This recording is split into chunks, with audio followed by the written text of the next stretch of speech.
Hey there guys, and welcome to, I presume, the real finale. And I say the real finale because, well, I assumed that last episode was going to be the finale, but nope.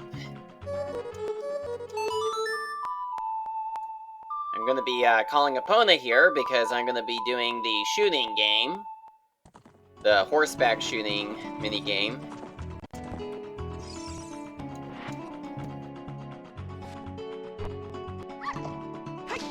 Thankfully,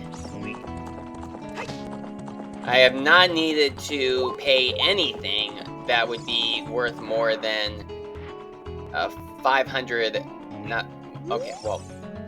more. I've not had to buy or pay for anything that was worth more than 100 rupees, because the most amount of rupees I was able to carry at one time, all throughout this playthrough, is 99 rupees, because I have not been able to find even one wallet upgrade.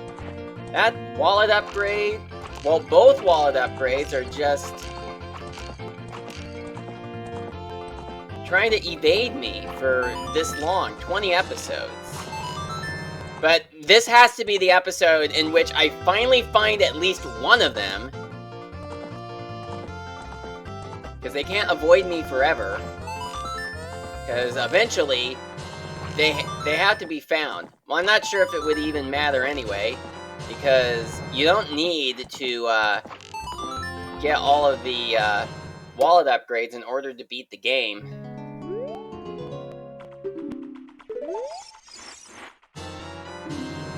Okay, well, that was a very crummy prize, especially since I got a Deku Shield in the last episode, even though I already have one. I really don't get as to how the game just does not check if you have the, or if the game would otherwise give you a shield, but if you already have the shield that the game would give you, then it gives you, like, rupees instead. Well, that's how it went in the base game, but in the randomizer, that's not the case, because if it would have given you... I think I'm gonna lose this, unless a miracle happens.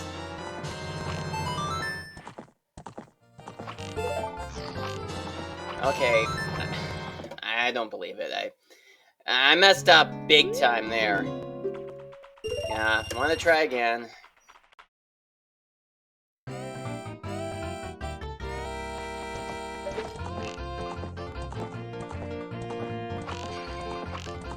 Oh, come on.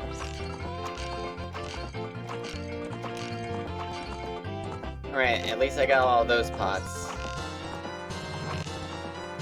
Wow, 900.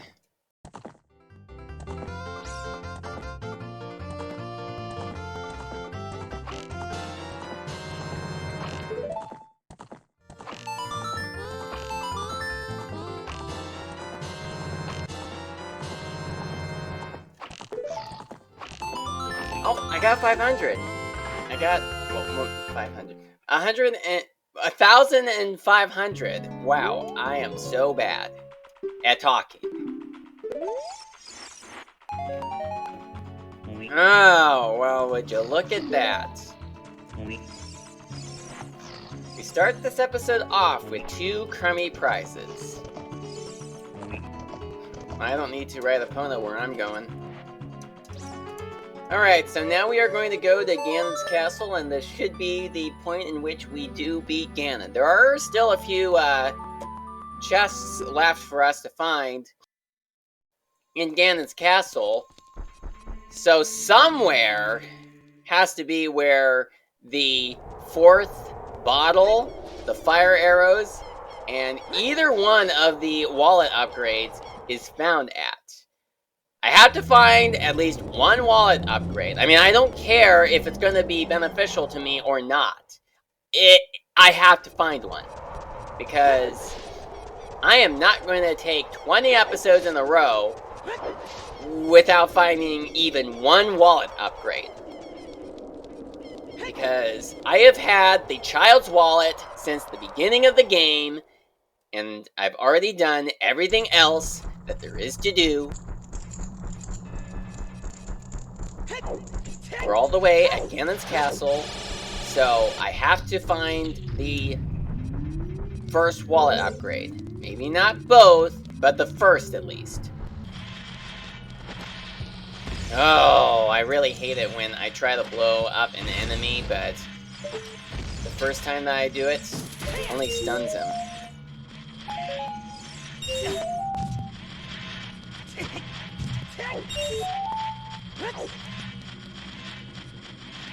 Is that heart there in the base game?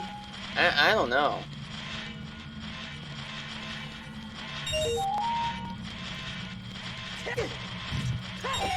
Wow, it's just going right through him.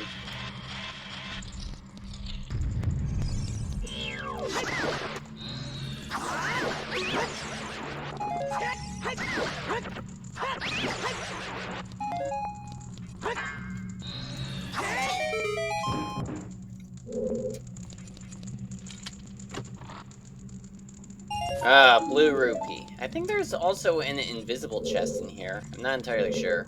Ah, no bomb chew.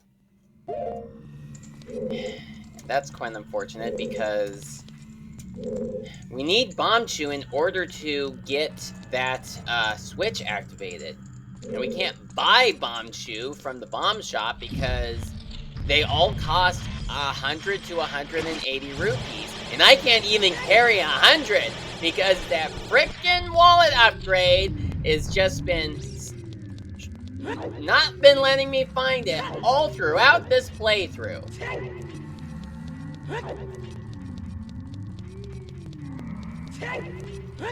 So it looks like we are gonna need that wallet upgrade. At least one of them.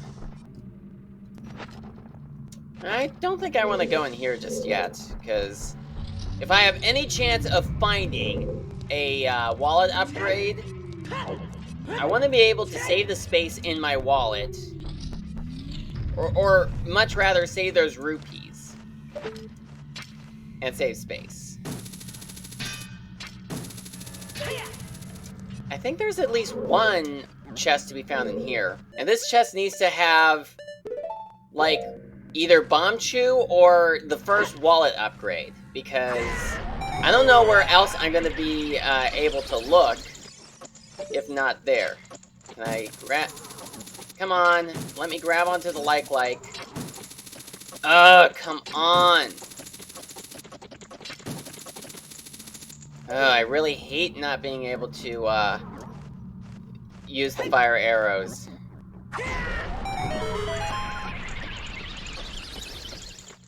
Come on! Come on! Yeah, why didn't you do that the first time? Okay, can I actually hover over there? I'm gonna create a save state just in case. Okay. Alright, come on. No! Oh! Ooh! Whoa! Wow. First it looked like I wasn't. First it looked like I was gonna make it, then wasn't, then was, then wasn't, then was.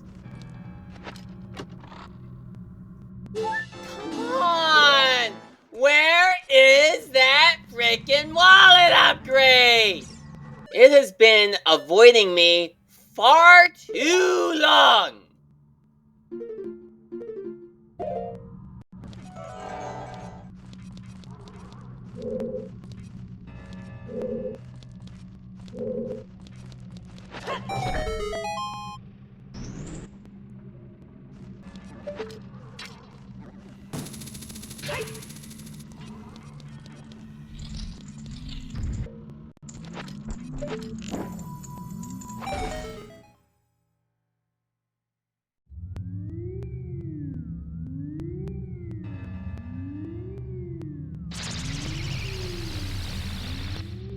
Well, we got another barrier down, but we can't do the spirit barrier until we've gotten Bomb Chew, and there are no chests found in the fire barrier room, and I would like to save those rupees for when I actually have room in my wallet for them.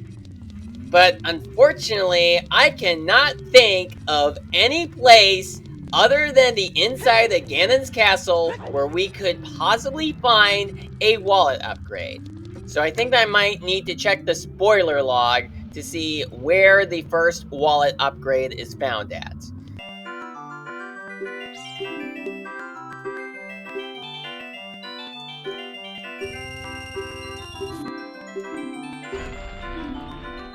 Okay.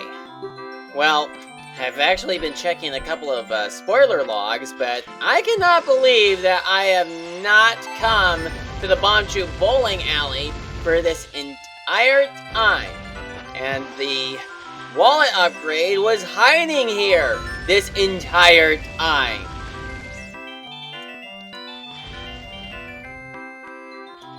Now at this point, I just have to use save states because I have gone without that wallet upgrade for far too long. It's time that I get it. If it stays out of my reach unfairly, I will grab it unfairly, if I have to.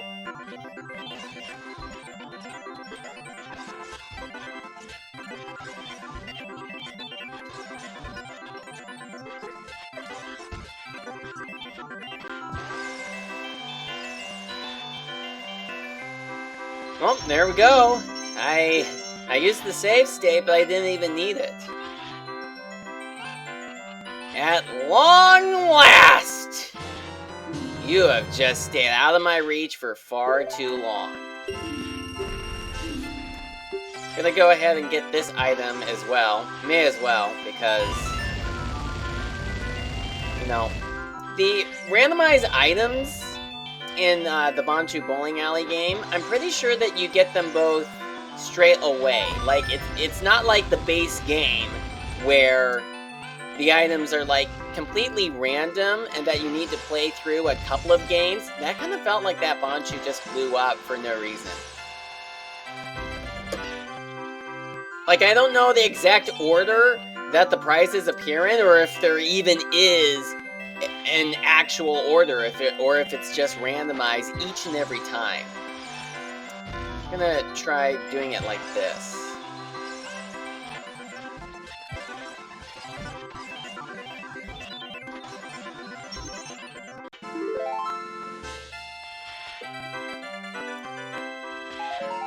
Yeah, see? Just a plain old deck of nuts. And I really wonder why I have not thought to come to the Bombchu Bowling Alley, because who could forget a pretty face like this? Or like this. Well, I'm sure a lot of people could forget about the last one. Unfortunately. Okay, so after 20 episodes, we finally have the wallet upgrade. The first wallet upgrade in the game. And it does not matter if we get them both or not, because as long as we have one of them, that's all that is important. Now, as I've said, I need to get a Bombchu from the bomb shop, and, well, of course, I need to be Child Link in order to get them. I don't think I've done the Frog Choir. I'm pretty sure that I haven't. Or, yeah, I actually have. At least I think that I have. Of course, you get silver rupees from the, from collecting the silver rupees, but that's not going to be enough, because I know that there's only 25 rupees worth in a single group, and we need to have over 100. So, I'm going to go ahead and do a sort of montage. Well, maybe not a montage, but what I'm going to do is something that I just remembered. Like, I don't know if you guys have watched the earlier episodes, but there happens to be a huge rupee that I have avoided picking up probably since the start of the Let's Play, because You know, yeah, that. I've avoided picking that up for a long time because I did not have a big enough wallet for it. But now that I do, I'm gonna go ahead and take it. Yep, that rupee has waited for such a long time, and I finally can pick it up. Let's see. What would be a better deal? What? Would you look at this? These bomb shoes are like 60 rupees, 99 rupees. We could have just bought these the whole time, even without the wallet upgrade. I'm pretty sure that's not how it is in the base game, though. I'm pretty sure that in the base game, they either cost 100 rupees or 180 rupees. I guess for the randomizer, they reduced the price. Just in case somebody, such as myself, did not find either wallet upgrade for so long. I wish I'd have known that sooner. Oh well. I would say that I could use that information for next time, but next time I think that I'm going to have crazier settings when it comes to what is randomized, because the later on the series I do, the more options of randomized items there is going to be.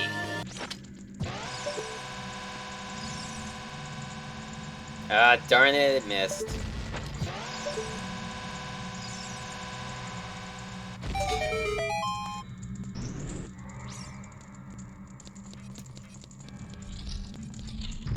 Okay, I think there's an invisible chest here. Yep, there was. I got another heart container. Great. And since we never found the fire arrows, I'm gonna be shooting a regular arrow through the torch to get that. Okay, I think I need to be a little more in here. Oh, okay, I think. Oh, come on. There we go. Yeah, that's how I did it the first time I played through this game, since I didn't know where the fire arrows actually were found at. First time playing. Although in this case, I don't know where they are found in this seed. I mean, I know where they are found in the base game, but since this is the randomizer, I don't know where they are found in this randomized seed.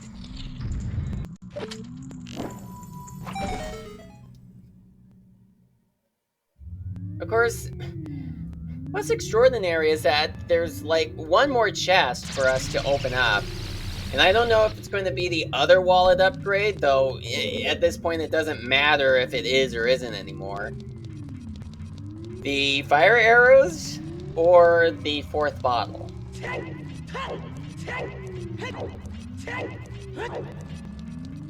Like maybe next time I should actually have a sort of paper that I thought I put the hover boots on.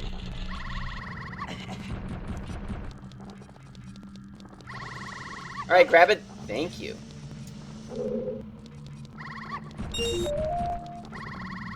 Grab it, thank you. Yeah, probably have a list of all of the places that I could find items at, and mark them off on a piece of paper, so I know what locations I've gone to, and what locations I haven't. So that this way, if I am looking for an item, but don't know where to find it, or know where to look, I could just look on the paper and be like, oh, I haven't done this yet, so I'll just go here. Yeah, why didn't you do that before? I was pushing the button.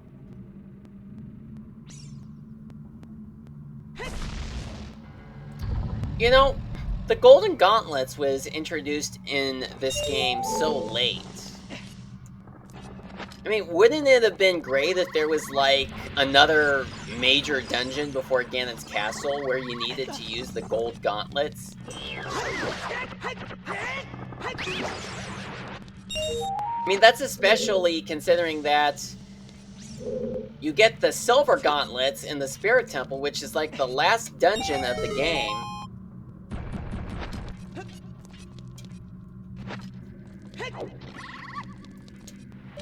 Alright, can I reach? No, I can't. So I have to get closer.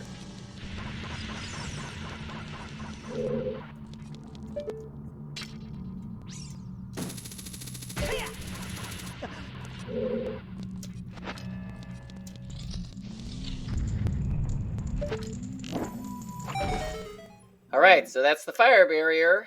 A barrier I usually do not save for last, but based upon the circumstances of this randomized game, it was the last one that I dispelled this time.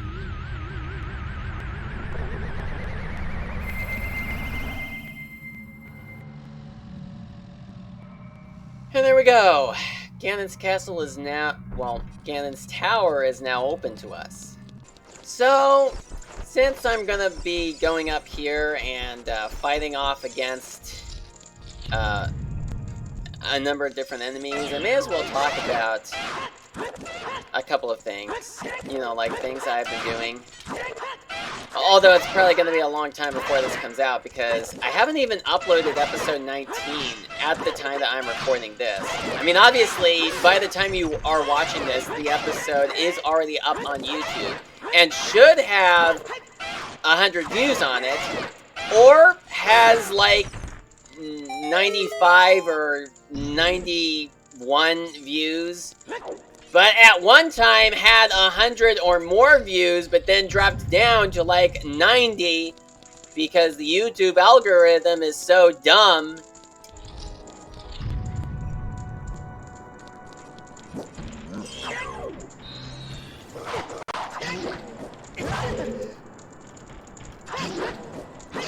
That is, unless YouTube has fixed that problem, which I doubt they have, because since when have they ever fixed any problem?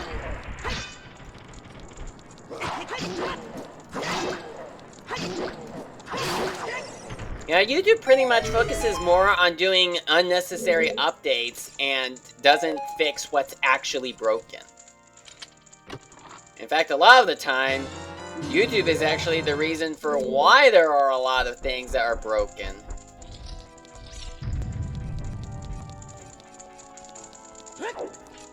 Like a feature that they claim is solving a problem, but in actuality is creating one.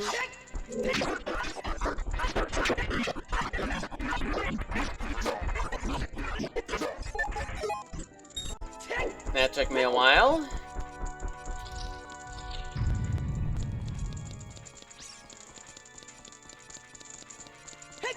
Like, I'm not sure if it's, like, worth talking about some things that have happened in my life recently, because it could be a long while before this video comes out anyway. So, if I do mention anything that has happened to me recently, then by the time you're watching this, it probably has already happened. So it's like just old news at this point.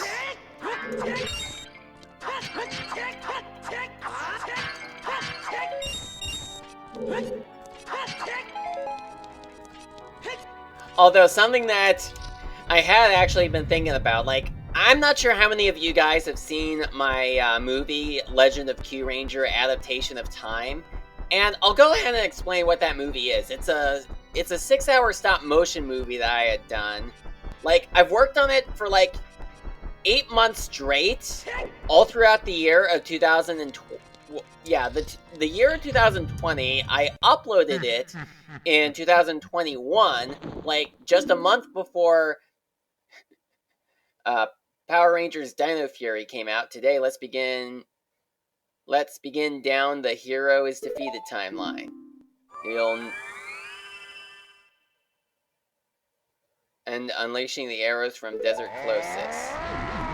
Doesn't he usually give me a hint about an item that I might have missed?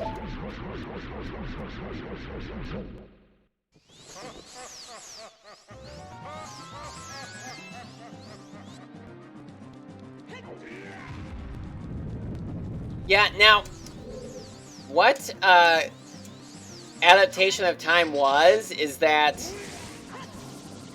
it was a stop-motion movie that featured the Q Rangers as the protagonists.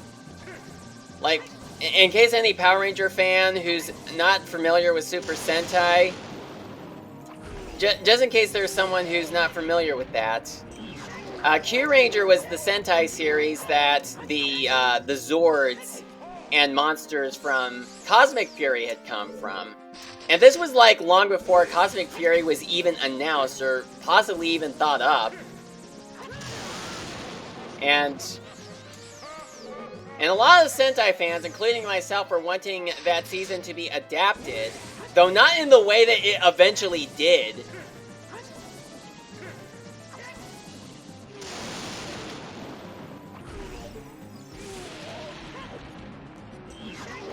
We all wanted it to get adapted traditionally. You know, the actual suits. And we also wanted it to be a season that was more than 10 episodes long, since Cosmic Fury was just 10 episodes long. I mean, that was a terrible decision, no matter whose idea it was.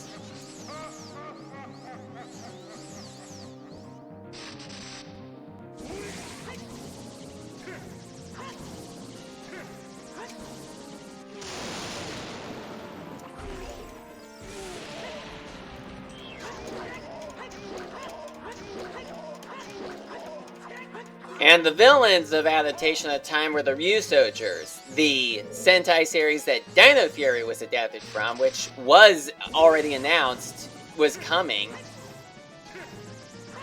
In fact, it had already been announced when production of the movie had started. And there was a lot that happened during the production of the movie. Like a lot of rumors that were going about, both good and bad, and both those that were later confirmed to be true, as well as a few that were confirmed to be false.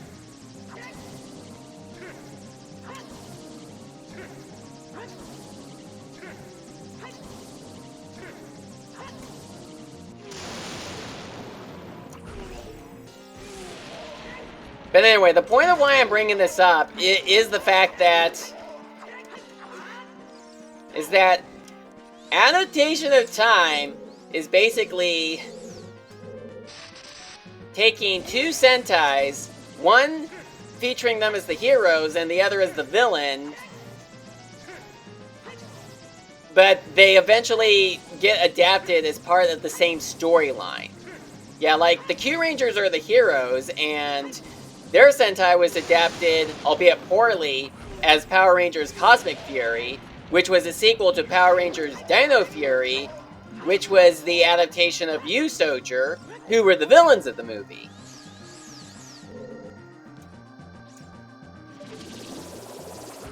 Now, I will never recommend anyone check out Cosmic Fury over Q Ranger.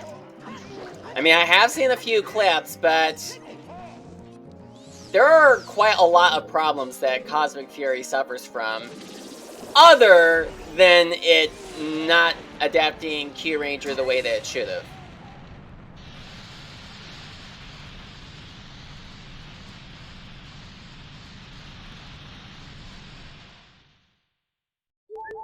I mean, 10 episodes was like a poor decision.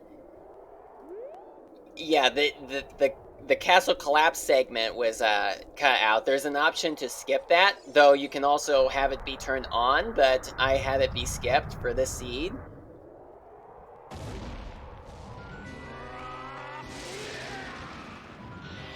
But anyway, while I will never recommend you watch Cosmic Fury over Q Ranger, I had been thinking about how the battles in Adaptation of Time would go in the Cosmic Fury version. You know, like, who would be piloting what Zord in each of the battles? And I'm not going to give a long list of them. I might make a separate video or some sort of a status post about it at some point, but I'm not going to do it here. And considering that the final battle has, well, pretty much the Cosmic Zords fighting against the Dino Fury Zords, and I am aware that both sets of Zords were destroyed by the end of their seasons. Yeah, like, at the end of Dino Fury, they sacrificed the Dino Fury Zords during the final boss. And at the end of Cosmic Fury, Lord Zed destroyed the Cosmic Zords. But there is the factor that in Power Rangers, it's possible that a Zord or a set of Zords that was destroyed can come back, because that was what happened with the Dino Megazord, because the Dino Zords were destroyed at the beginning of Season 2, but they made a return in more recent years, so it's certainly possible for either set of Zords to be brought back.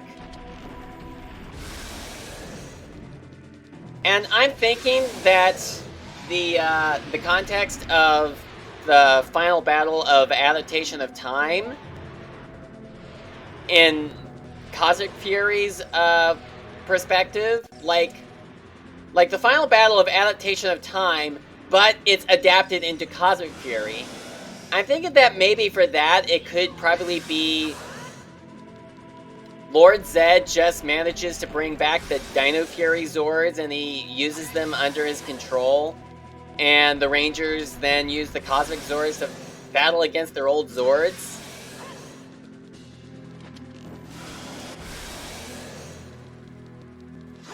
Yeah, something like that. Kind of similar to what happened in Clash of the Megazords in Power Rangers Turbo, where the villains have the first Megazord of the season, and the Rangers are piloting the second Megazord that they have. It would basically be that, but in Cosmic Fury.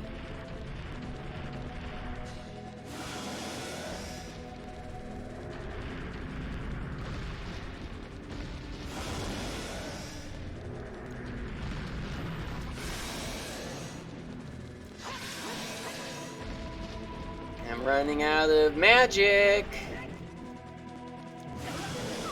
Okay, I was checking to see if that counted as a building that he could break open. Oh, that's more arrows, which I don't want. Come on. Okay, come on. Okay, does this section of the building have more magic? Yes, it does!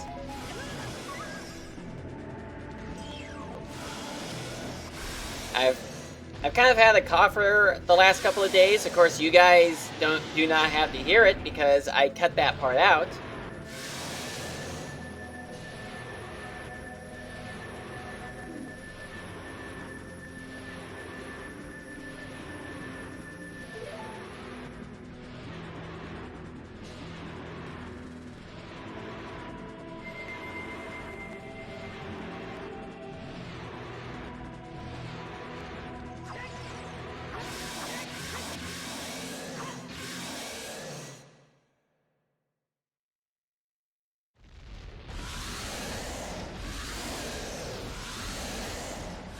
Alright, so there we go. I think that it has taken me probably a year to get this whole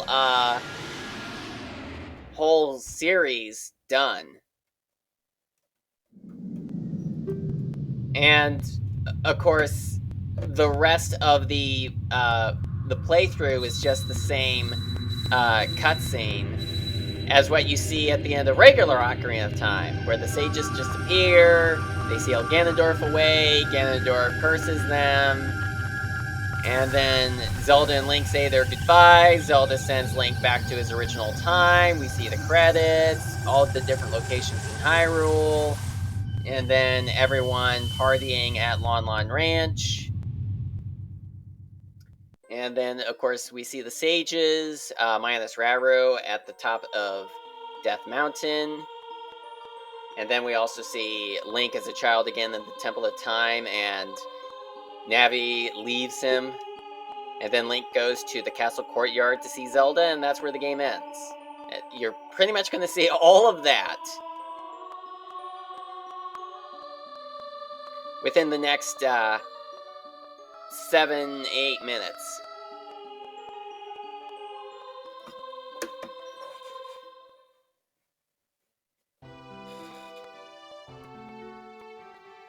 But yeah, that's pretty much the first Ocarina of Time randomizer that I've done on my main channel. I just really hope that within the next year I am able to get the views built up. I'm not sure what I actually need to do. I've basically been doing quite a lot of things I can think of in trying to get more attention of viewers.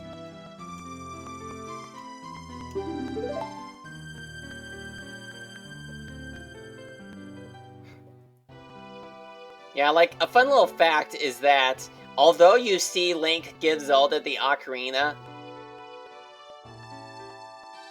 it doesn't actually remove the Ocarina from your inventory, since you're not expected to play the game after the credits roll.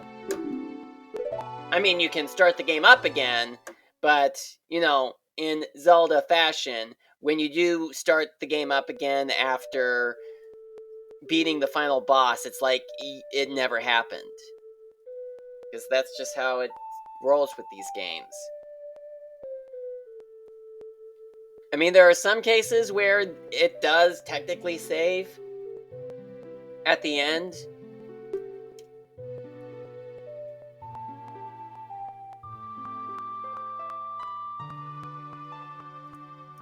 Like, that's how it is for Majora's Mask, where after the credits roll, then when you start the game up again, you're back at the dawn of the first day.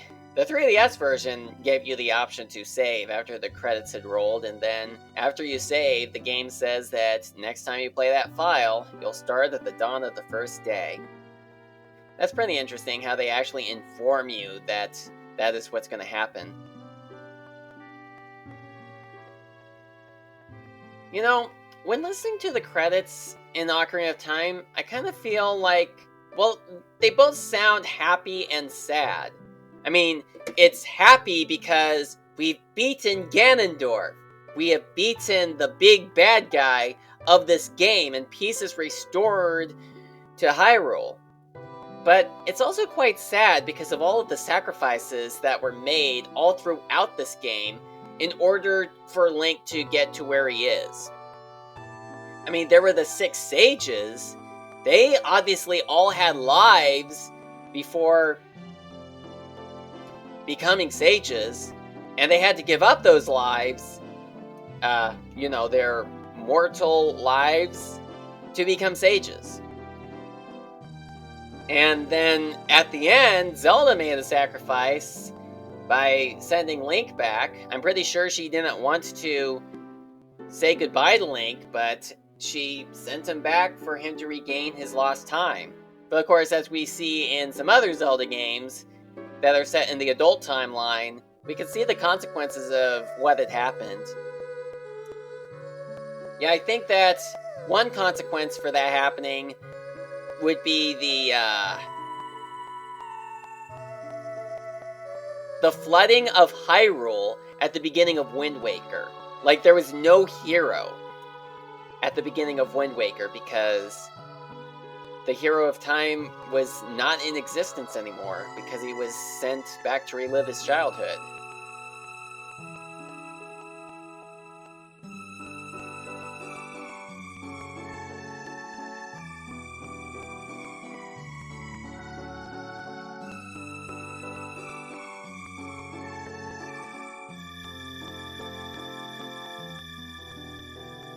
So, I suppose you could say that the ending of Ocarina of Time has a mixture of happy feels and sad feels. It's kind of like somewhere in between either of those.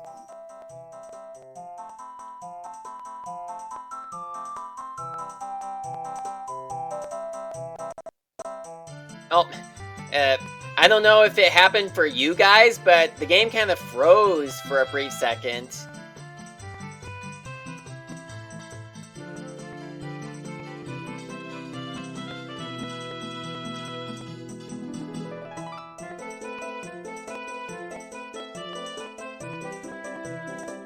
And there are a number of different characters who are appearing here that were not found anywhere in the land of Hyrule during the adult era. Like, you saw the bean seller guy, and you also saw the bomb chew girl, but to my knowledge, you cannot find either one of them anywhere in Hyrule when you become an adult. And yet they are found here, celebrating at Lon Lon Ranch.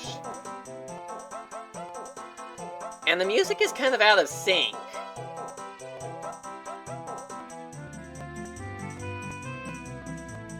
I'm not sure if that's just a randomizer thing or an emulator thing. I don't know. Though it certainly does make you wonder how King Zora was able to get here. I'm sure that some people might be wondering how the Kikiri were able to attend Lon Lon Ranch when it was said that if the Kikiri leave the forest, they will die. But I think that it was explained that the reason the Kikiri are able to appear outside the Kikiri forest at this point in the game is because the protection that the Deku Tree sprout has on them is expanded upon. So that means that there's even more land where the Kikiri can go without dying.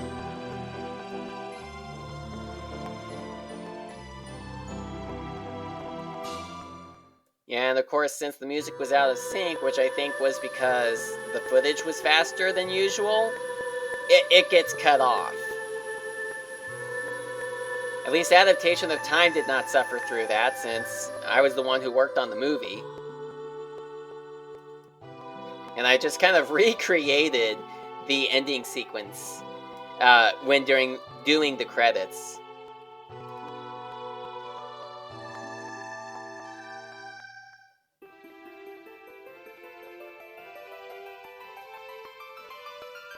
Though it does make me wonder, how would someone who has never seen Kyuranger or Ryusoulger feel if they had watched Legend of Kyuranger Adaptation of Time after they had seen Cosmic Fury? They would be like, wait a minute, why are these Rangers piloting the Cosmic Swords, and why are the Dino Fury Rangers the bad guys? I'm sure that's exactly what they would say if they had no idea about the Sentai series.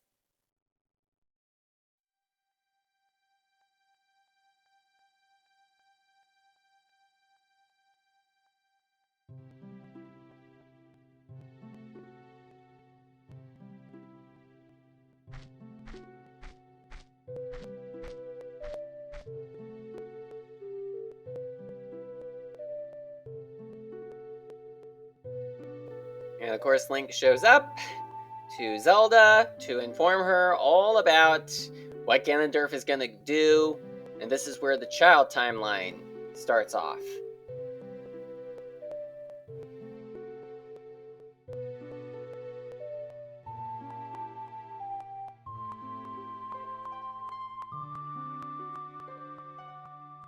And that right there is the first main channel Ocarina of Time randomizer playthrough.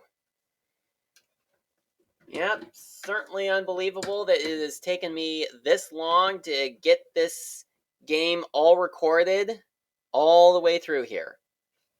So I would like to thank you all for joining me on this adventure. It's a little under an hour, like 57 minutes into recording. So this is probably going to be a pretty long episode. Probably not as long as the recording itself took, but probably a bit longer than any usual episode, which is usually around 20 to 30 minutes. But this is the final episode, so here we are. So thank you guys so much for watching, and I'm not sure what ROM hack I'm going to be doing a Let's Play on next. A couple of ideas I have would probably be to do a Let's Play on Mario 64 Last Impact, or maybe check out a Ocarina of Time ROM hack that I've never checked out before, or maybe see if there are any good Majora's Mask ROM hacks. Like, are there any Majora's Mask ROM hacks that have a new adventure in them, and like they're not just a modified version of the existing game? that I've never heard of, do let me know. So that's all.